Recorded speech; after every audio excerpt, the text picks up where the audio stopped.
30 yoshga kirganda yo'ldoshidan ajrashib ketgan nihoyatda axloqli bir ayol bor edi. U ma'lum bir bolalar yaslisida ishlaydigan bo'lib, ozg'ini maoshi bilan 2 bolasini beqib kelayotgan edi. Uning bolalari onasining hamrohligida bu yaslida o'qiydi.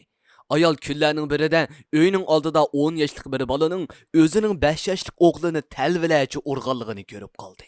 Uning bilan paranglish jarayonida uning ikkinchi qavatga yangidan ko'chib kelgan qo'shnisining bolasi ekanligini bildi va bolani elib uning uyiga kirib bo'lgan ahvollarni so'zlab berdi.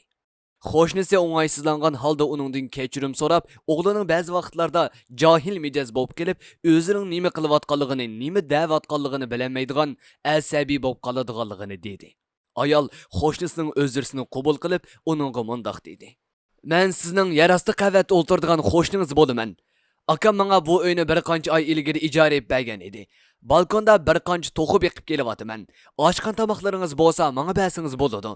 Qo'shni ayol tabassum qilganicha bardam saqlab turishini aytib uyga kirib ketdi va oshxona uyga kiribla bir xaltada oshqan tomoqlarni elib chiqib ayolga berdi. Ayol yemeklikning furqidan bir oz seskingan bo'lsa-mu, ammo yanala bardoshlik berib qo'shnisiga mundoq dedi: "Kelarki qitimlarda tomoqning hammasini birli xaltiq sanmay, ayrim-ayrim xaltiq sep beralasizmi? To'qilarim kasal bo'lib qolmasin deyman."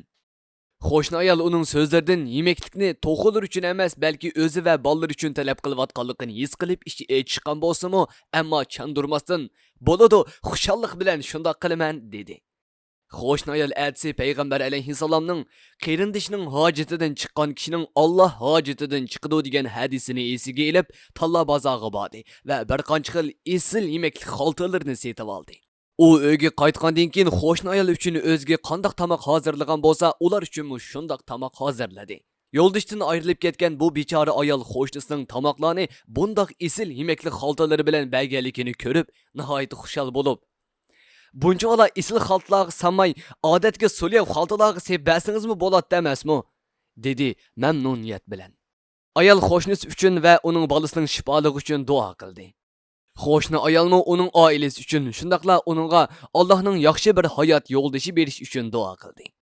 Taxminan bir oy o'tgandan keyin qo'shni ayolning bolasida ko'p yaxshilanish bo'ldi. Mijoz xarakterimi o'zgarib, obdalla barabali bo'lib qoldi.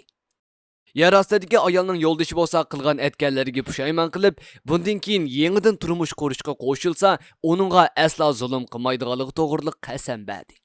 Ayol 3 kun o'ylanib olgandan keyin bir oydan beri o'zi uchun erinmay esil yemekliklarni tayyorlab berayotgan ustidagi qo'shni ayolga rahmatini bildirgandan keyin 2 bolasini elib yo'ldishining uyiga qaytib, bir oila jamlashgan, xushal xuramliq cho'mgan hayotini boshlab o'tdi.